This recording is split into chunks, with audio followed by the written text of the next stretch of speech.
अमरेली गांव में दो सगे भाई रहते थे। बड़ा भाई रामलाल और छोटा भाई श्यामू। एक ही खून, एक ही मिट्टी, पर सोच जमीन आसमान जितनी जुदा। श्यामू सीधा सच्चा, मेहनती और भोला, और रामलाल, उसे हर दिन श्यामू की उन्नति चुभती थी। कब तक देखता रहेगा रामू उस श्यामू को फलता फूलता? हमारी जिंदगी में तो हर दिन तंगी है और उसका घर हर दिन तरक्की की सीढ़ियां चढ़ता जा रहा है। मैं तो तंग आ गई हूँ ये सब देखकर। तू क्या समझती है मैं नहीं देखता?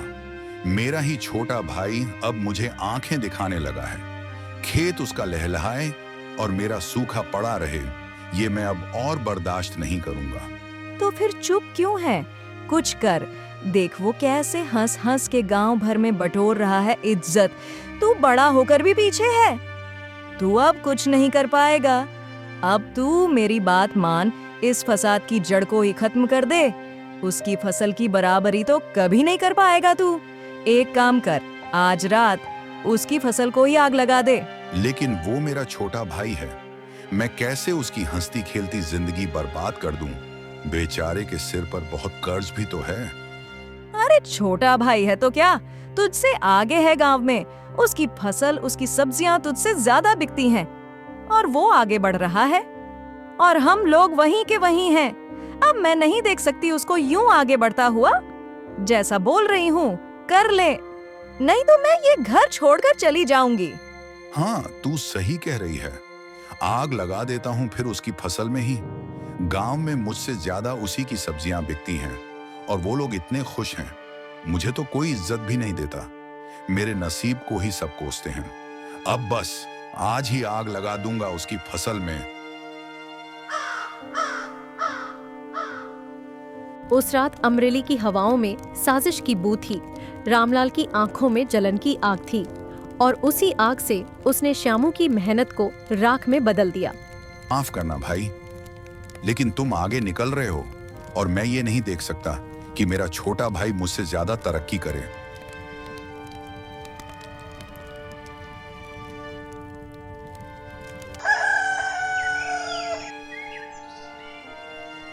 हे भगवान, ये क्या किया तूने? मेरी 7 महीने की मेहनत, मेरी आशा सब राख हो गई। अब मैं क्या करूंगा? घर में अनाज नहीं, सेठ का कर्ज सिर पर। अब किसके सामने हाथ पसारूं?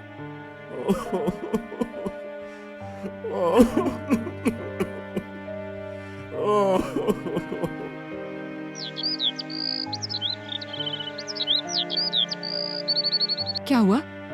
तुम इतने परेशान क्यों हो? बताओ, मुझे घबराहट हो रही है। बताओ ना श्यामू, सब ठीक है ना? सब बर्बाद हो गया सुनीता, सब कुछ बर्बाद हो गया। हमारी फसल जलकर राख हो गई। हमारी मेहनत, हमारा पैसा, सब बर्बाद हो गया। हे भगवान, हम लोग बर्बाद हो गए। वो खेत ही एकमात्र सहारा था। हमारा सारा कर्ज उसी से उतर रहा था और घर में 2 रोटी भी उसी की वजह से थी। हम लोग तो पूरी तरह से बर्बाद हो गए। अब क्या करेंगे? जिसने भी ये किया है उसने मेरे बच्चों का निवाला छीना है। मेरी मेहनत को एक झटके में राख में मिला दिया है। लेकिन भगवान सब देख रहा है। अब बस आगे क्या होगा वो उसके हाथों में है।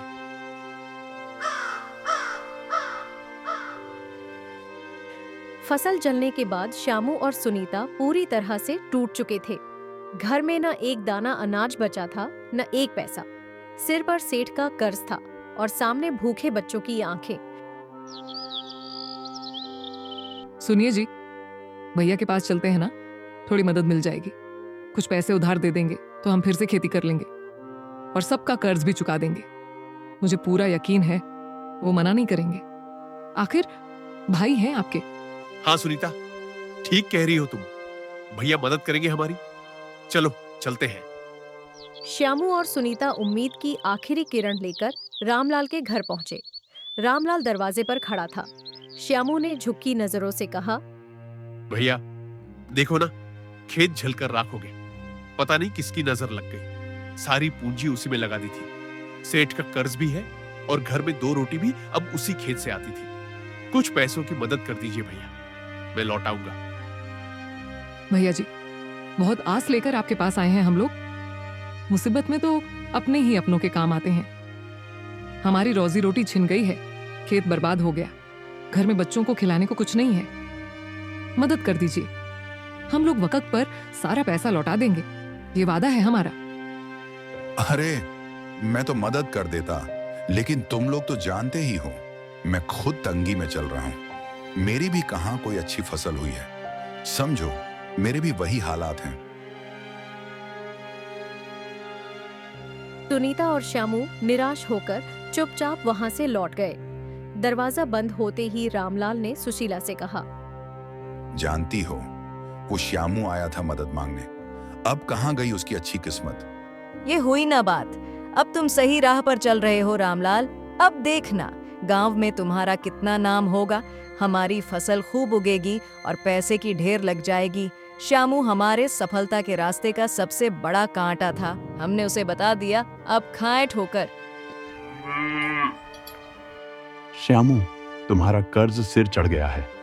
अब या तो पैसा दे दो या खेत मेरे नाम कर दो। और हाँ, सुना है तुम्हारी फसल भी जल गई, मतलब मेरा पैसा तो डूब ही गया। अब कोई बहाना नहीं चलेगा। बहुत हो गया दया भाव, बहुत मदद कर चुका हूं मैं। अब और नहीं, या तो कर्ज चुका या अपना सब कुछ छोड़ने को तैयार रह। सेठ जी, बस 3 महीने का वक्त दे दीजिए, मैं कोई और काम करूंगा, पर आपके पैसे जरूर लौटाऊंगा। कसम है मुझे मेरे बच्चों की। 3 महीने? जिस आदमी के हाथ में अब मिट्टी भी नहीं रही वो मुझसे वक्त मांग रहा है। लेकिन चलो, तेरी आंखों में झूठ नहीं दिखता। 3 महीने बस आखिरी मौका है। सुनीता, मैं कल शहर जाऊंगा। वहां अगर कोई काम मिल गया तो कर लूंगा, क्योंकि यहां तो सब्जियां बेचकर ही काम चलता था। अब यहां कोई काम देगा भी नहीं, पता नहीं क्या होगा। मैं घर भी देर से लौटूंगा। तुम उधार राशन लेकर आ जाना, बच्चियों को भूखा मत सुलाना।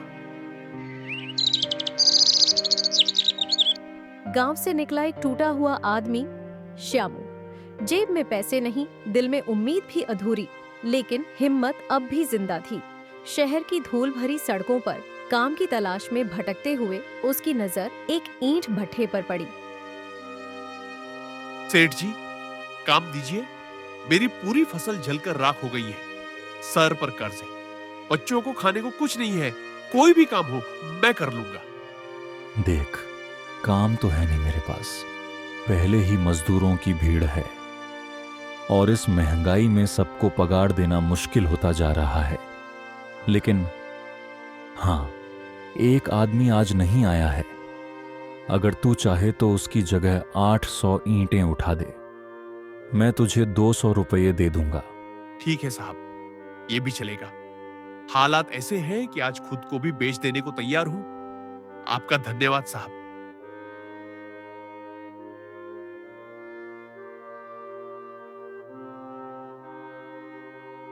माँ, बहुत भूख लगी है। कल भी आपने कहा था कि पानी पीकर सो जाओ, लेकिन अब आज नहीं माँ, अब बर्दाश्त नहीं हो रहा। माँ, आप बाहर से आटा ले आना और हमारे लिए गरम गरम समोसे बनाना। ठीक है माँ, तब तक हम और दीदी आपका इंतजार कर रहे हैं। जल्दी आना माँ। उधर गांव में सुनीता राशन की दुकान पर गई थी, उम्मीद में कि कुछ आटा और चावल उधार मिल जाए। पर दुनिया सिर्फ आंसू नहीं समझती, हिसाब भी मांगती है। भैया, 1 किलो आटा, थोड़ा चावल दे दीजिए। आप तो जानते हैं हमारी फसल जल गई है, जिससे पेट भरता था वो ही चला गया। देखो बहन सुनीता, अब तक तुम लोगों का बहुत उधार चल रहा है। हर बार यही मजबूरी का नाटक नहीं चलेगा। पहले पैसे लाओ, फिर सामान ले जाना। मैं यहाँ सबका देवता नहीं हूँ, मुझे भी अपना घर चलाना है। जाओ।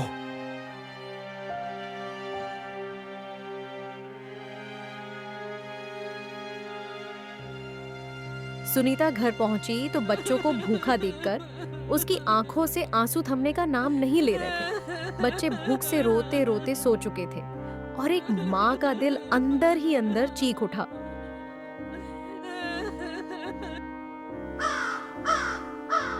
शाम को जब श्यामू थका हारा शहर से लौट रहा था, तभी रास्ते में उसे भीड़ दिखी, एक छोटे से दाल चावल के ठेले पर।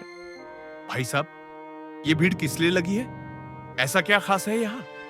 अरे भैया, ये दाल चावल है, घर का स्वाद है। ये खाने से लगता है जैसे माँ के हाथों का खाना हो। समोसे चाउमीन से पेट नहीं भरता, पर ये दिल भी भर देता है।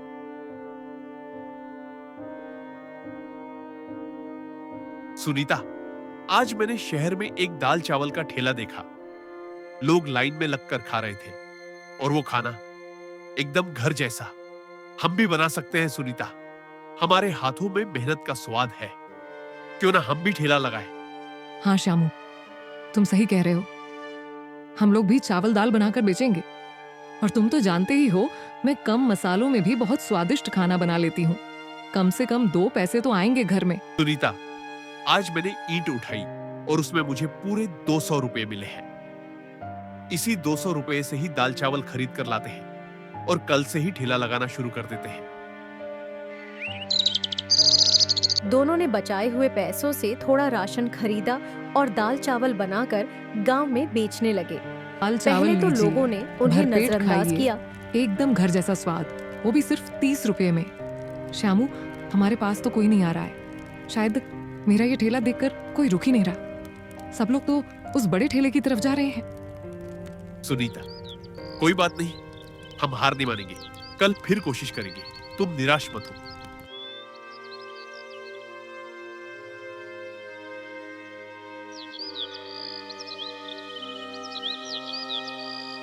दाल चावल लीजिए, भरपेट खाइए, एकदम घर जैसा स्वाद। लेकिन बाद में सभी को उनके दाल चावल का स्वाद बहुत पसंद आने लगा। श्यामू के दाल चावल बिकने लगे, लोग उसे खूब पसंद से खाने लगे और तारीफ करने लगे। धीरे धीरे श्यामू की अच्छी कमाई होने लगी और फिर से उसका नाम गांव में होने लगा। ये बात रामलाल और उसकी पत्नी को फिर से खटकने लगी। अब ये नई नौटंकी शुरू कर दी इसने। लोग इसके खाने के कसीदे पढ़ रहे हैं। ये तो बर्बाद होने वाला था ना, फिर ये कैसे उभर गया? ठेला लगाकर भी हीरो बना बैठा है।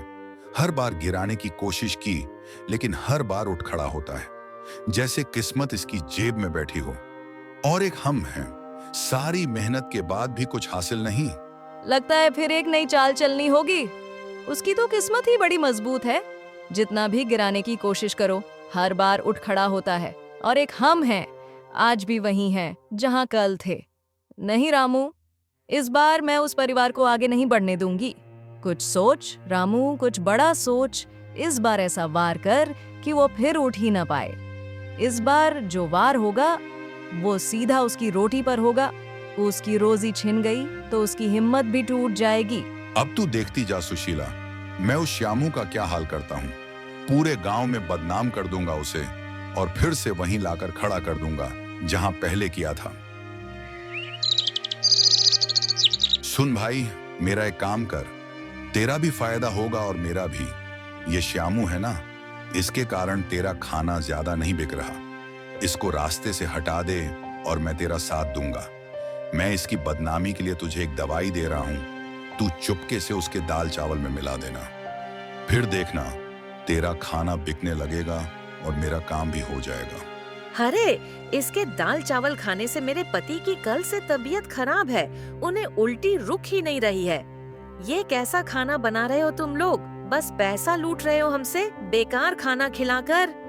पता नहीं क्या दवाई मिला रखी है तुम लोगों ने इसमें। खुद को क्या समझते हो तुम लोग?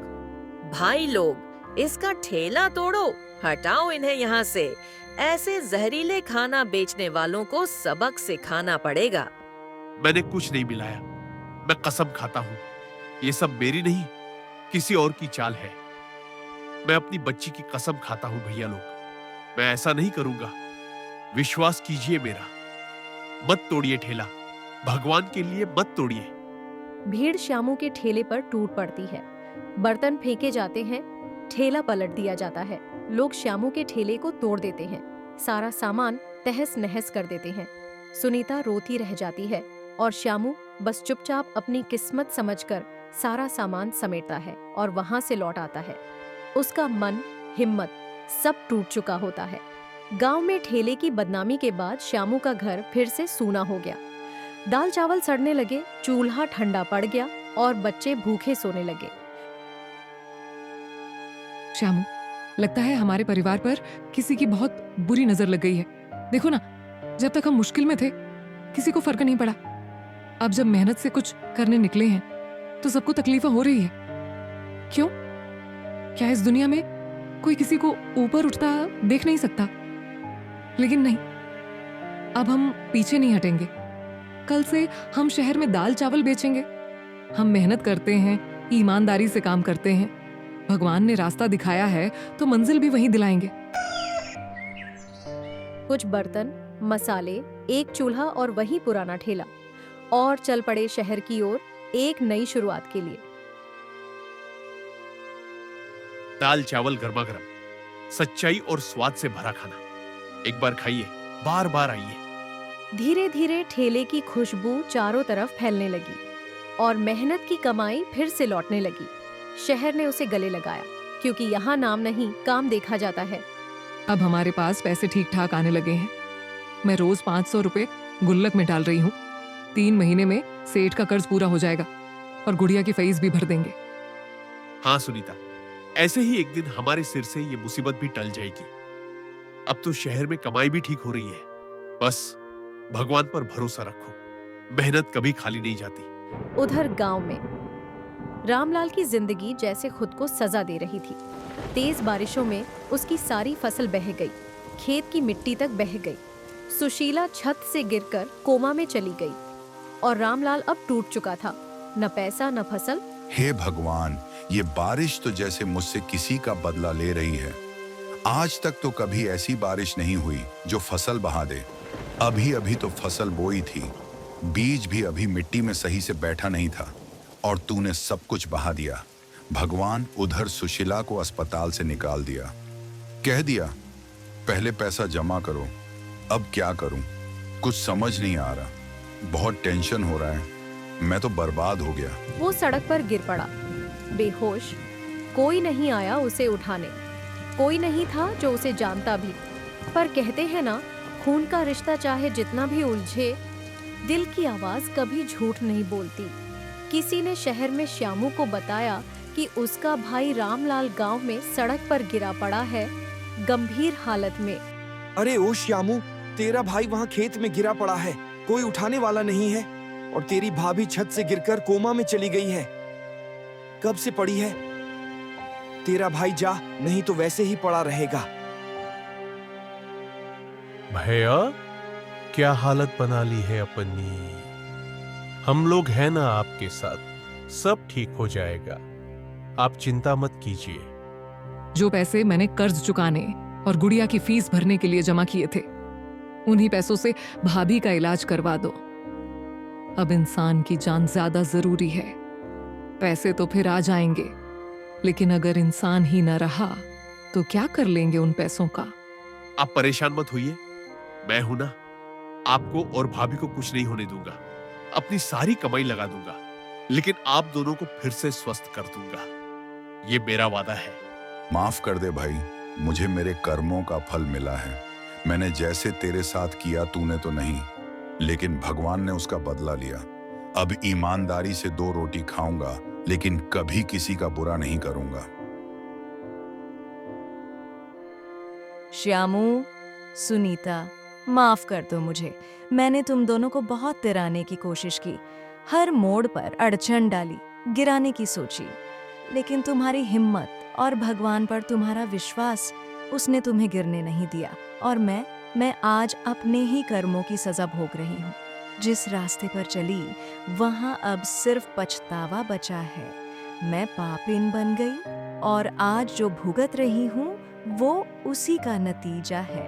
अगर हो सके तो माफ कर दो मुझे। इंसान जो बोता है वही एक दिन काटता है। किसी का दिल दुखाकर कोई सुखी नहीं रह सकता।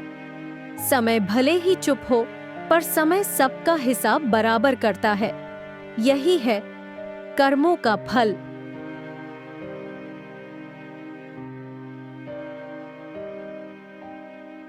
नमस्ते दोस्तों, मैं हूँ निधि। अगर कहानी पसंद आए तो लाइक ज़रूर करें